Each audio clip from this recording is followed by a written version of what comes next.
सत्ता के सेमीफाइनल में एक नाम जुब्बल कोटखाई का भी है, क्योंकि यहां पर बागी तेवर अपनाए हुए चेतन बरागटा ने बीजेपी की मुश्किलें बढ़ाने की कोशिश की। लेकिन अब चेतन बरागटा का जब नाम सामने आया तो उन्होंने कोशिश तो की कि अपने आप को साबित करें, लेकिन यह डगर अब मुश्किल होने वाली है। चेतन बरागटा क्या बुरे फंस गए? सवाल इसलिए क्योंकि एक तरफ पार्टी के आला नेताओं का दबाव है कि वो चुनाव से हट जाए, दूसरी तरफ बरागटा परिवार के समर्थक और एक समय कांग्रेस छोड़कर आए लोगों का सीधा कहना है कि हटे तो हमारे साथ सभी संबंध कट गए। तो क्या ऐसे में चेतन बरागटा अपना नामांकन आखिरी दिन वापस ले लेंगे? ऐसे आसार नहीं नजर आ रहे हैं। इस हॉट खबर पर हम बातचीत जरूर करेंगे और चर्चा होनी भी चाहिए कि आखिरकार अब क्या करने वाले हैं चेतन बरागटा, क्योंकि उनकी मुश्किलें इसलिए बढ़ गई हैं कि अब करें तो क्या करें। पार्टी का बड़ा दबाव भी है और उनके समर्थकों का भी दबाव है। बीच में फंसे हैं चेतन बरागटा। इसलिए हमारे ब्यूरो चीफ अरुण उनियाल हमारे साथ फोन लाइन पर जुड़ चुके हैं। उनसे ही चर्चा करते हैं, क्योंकि बहुत ज्यादा गहराई से हिमाचल की राजनीति को वो जानते हैं।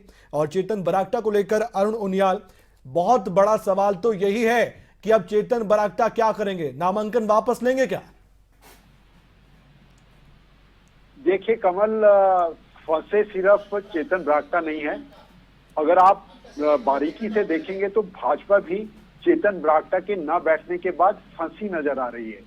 और शायद यही वजह है, कल नामांकन का आखिरी दिन है, सबकी नजर इस बात पे टिकी है कि क्या भाजपा चेतन बरागटा को बैठाने में कामयाब रहती है। वो भी ऐसे में जब मुख्यमंत्री, केंद्रीय मंत्री, खुद राष्ट्रीय अध्यक्ष जगत प्रकाश नड्डा की उनसे बातचीत होने की बात की खुद पुष्टि चेतन बरागटा कर रहे हैं कि उन्होंने मुझसे बात जरूर की है, लेकिन मैं बैठूंगा नहीं क्योंकि मेरे ऊपर समर्थकों का दबाव है। तो कमल, सबसे बड़ी खबर यही है, जहां तक हमारे सूत्र कह रहे हैं चेतन बरागटा बैठने वाले नहीं है, नामांकन वो वापस माफ कीजिएगा, आपको बीच में रोक रहा हूं। आप अहम बात तो बता रहे हैं, लेकिन सुरेश भारद्वाज हमारे साथ, हिमाचल के कैबिनेट मंत्री, इस समय फोन लाइन पर मौजूद है। सुरेश भारद्वाज जी, एक अहम मसले पर हम बातचीत कर रहे हैं। चेतन बरागटा जो कि थोड़े नाराज हो गए, और नाराजगी उनकी यही थी कि टिकट नहीं मिला। उम्मीद हर किसी को होती है, लेकिन अब उनके समर्थक कह रहे हैं कि आप डटे रहिए, लेकिन बीजेपी क्या कहती है उनके लिए? देखिए, बीजेपी का तो स्टैंड जो है वो हमारे राष्ट्रीय अध्यक्ष जी ने बता दिया है जी कि कॉन्शियस डिसीजन केंद्रीय संसदीय बोर्ड ने हमारी राष्ट्रीय नेतृत्व लिया है जी कि किसी भी एमएलए, एमपी, मंत्री, सांसद, सिटिंग जिनकी मृत्यु हुई है, उनके परिवार का व्यक्ति जो है वो चुनाव नहीं लड़ेगा। जी केंद्रीय स्तर पर हुआ है, राष्ट्रीय नेतृत्व ने लिया है, कॉन्शियस डिसीजन है। तो हमारी अपेक्षा यही है कि चेतन बरागटा जी नरेंद्र बरागटा जी के परिवार से आते हैं, उनके पुत्र हैं, मान सम्मान पार्टी में रह करके है, और वो पार्टी में रहे हैं अभी तक, इसलिए पार्टी के केंद्रीय नेतृत्व का सम्मान करते हुए जो है वो उनके निर्णय को जो है वो सिर माथे लगाएं और अपना जो नामांकन है उसे वापस लें, पार्टी की मुख्य धारा में रहें, उनका सरकार में, पार्टी में बदस्तूर जो है वो मान सम्मान रहेगा। और यहाँ पर जो है वो उनको बहुत अवसर हैं जो शायद पार्टी से बाहर जाने पर ना रहें। तो क्या हिमाचल बीजेपी ने कोशिश की उनको मनाने की, सुरेश भारद्वाज जी? हाँ, निश्चित रूप से जो है वो मनाने की कोशिश जो है वो हर स्तर पर हुई है जी। अभी भी हम जो है वो अपेक्षा कर रहे हैं कि वो जो है वो अपना हक छोड़ करके पार्टी की मुख्य धारा में रहेंगे। जी, आपको उम्मीद है कि नामांकन रद्द कर सकते हैं या नहीं कर सकते? आपको क्या लगता है? देखिए, मैं अभी इसी चुनाव क्षेत्र में हूँ जी, और हमारा जिनसे संपर्क हो रहा है, सारे लोगों को कह भी रहे हैं कि जी हम 13 तारीख देख रहे हैं। जी जी बिल्कुल, वो विड्रॉ कर दें तो बहुत अच्छा है, अधिक लोगों का यही कहना है। अच्छा, कॉन्ट्राडिक्टरी सवाल है सर आपसे। चंद लोग हैं जो उनके जी जी हैं, उनके बहुत सारे अपने कारण हो सकते हैं जिसके कारण वो उनको जो है वो चुनाव में मैदान में रखना चाहते हैं। बहुत सारे ऐसे भी लोग हैं जो शायद यही चाहते हैं कि ठीक है अभी जो है वो चेतन ब्राक्टा बाहर ही हो जाए।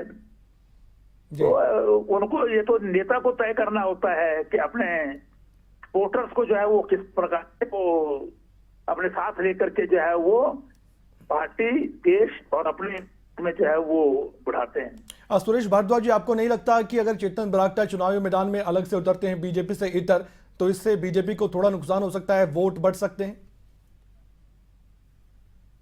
देखिए, चुनाव में जो है वो हर प्रकार की संभावनाएं रहती हैं। जी उसमें जो है वो नुकसान भी हो सकता है, फायदा भी हो सकता है, लेकिन पार्टी होती है। और हिमाचल प्रदेश में तो कोई तीसरा जो है वो विकल्प भी कभी खड़ा नहीं हो पाया। यहाँ पर भारतीय जनता पार्टी है या इंडियन नेशनल कांग्रेस है, जी तो इन दो के बीच में ही मुकाबला होता है। और उसमें जो है वो आज हिमाचल प्रदेश में भारतीय जनता पार्टी की सरकार है जी और कल भी जो है वो सरकार भारतीय जनता पार्टी की रहेगी, जो हमें जो है वो उम्मीद भी है और जो सरकार ने काम किया है। और फिर केंद्र में नरेंद्र मोदी जी की सरकार अभी तो 2024 तक तो वो चलेगी ही चलेगी। जी तो इसलिए इस क्षेत्र का जो मतदाता है वो बहुत इंटेलिजेंट मतदाता है। जी उनको जब वीरभद्र सिंह जी को चुनाव में जो है वो जितवाना था, जब वो मुख्यमंत्री थे, तो उनको जो है वो जिताया। जी लेकिन जब हिमाचल प्रदेश में हवा भारतीय जनता पार्टी और जनता दल की थी, तो जी उन्होंने वीरभद्र सिंह जैसे व्यक्ति को भी हरा दिया। नहीं, वो तो बिल्कुल यार, ये बहुत से जुब्बन उदाहरण को है खाई सुरेश का भारद्वाज जी, आपने ठीक कहा, बहुत से उदाहरण है इतिहास में कि बड़े बड़े दिग्गजों को भी मतदाताओं ने हराया है।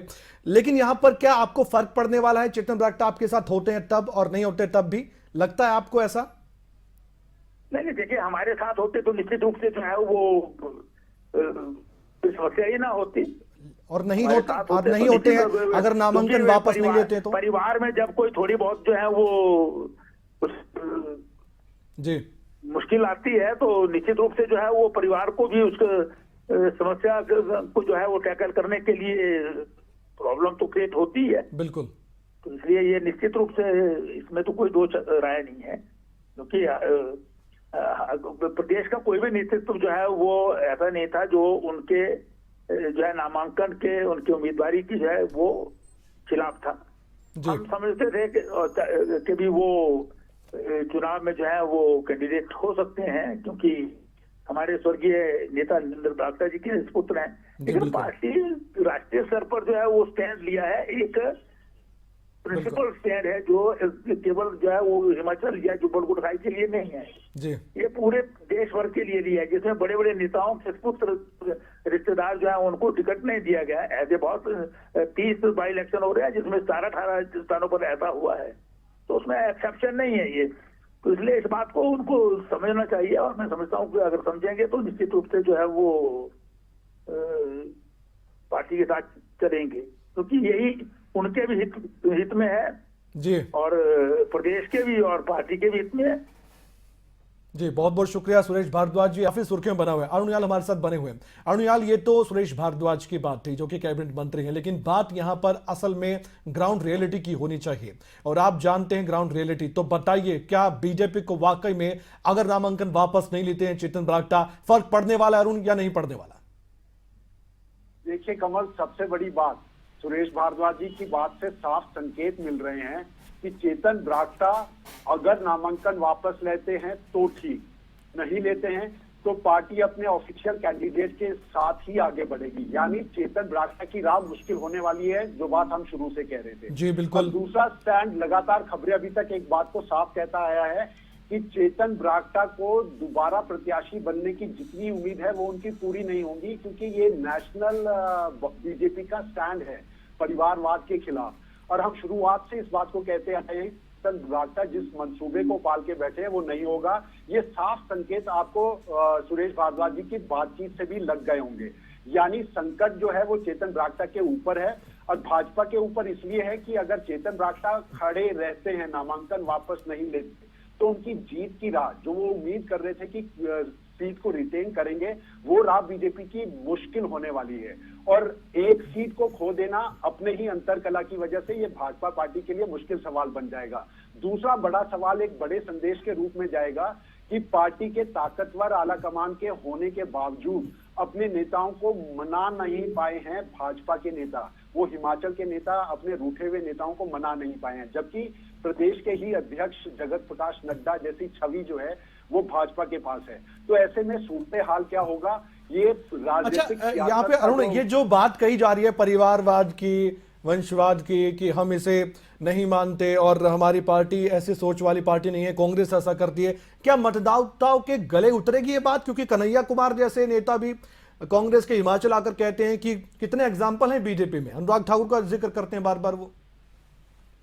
देखिए कमल, इससे तो इस बात का विवाद नहीं है, चाहे कांग्रेस है चाहे भाजपा है, परिवारवाद के लोग कहीं ना कहीं किसी ना किसी राज्य के अंदर दोनों राजनीतिक दलों के भीतर देखे जाते हैं जी। लेकिन पार्टी ने एक लंबा बड़ा स्टैंड लेने की कोशिश की है। राष्ट्रीय अध्यक्ष जगत प्रकाश नड्डा ने जब पूरे देश के चुनावों की तस्वीर सामने आई थी तो उन्होंने एक ही स्टैंड को लेकर कहा था, परिवारवाद अब भाजपा के अंदर नहीं चलने दिया जाएगा जी। और इस स्टैंड की वजह से ही हम बराबर एक बात को कहते रहे हैं कि चेतन ब्राक्टा की बात आसान नहीं होगी।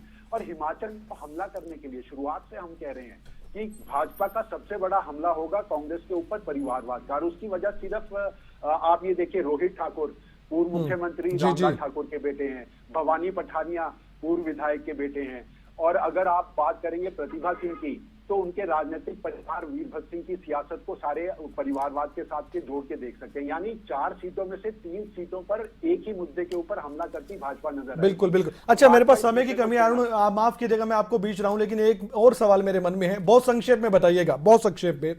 अब आपने ये तो कहा कि नुकसान बीजेपी को होगा नहीं होगा, इस पर हमने चर्चा कर ली, फायदा किसको होगा? कांग्रेस को, अगर बागी तेवर यूं ही अपनाते रहे और अब भी चुनावी मैदान में उतरते हैं अलग से, चेतन ब्राक्टा नामांकन अगर वापस नहीं लेते तो?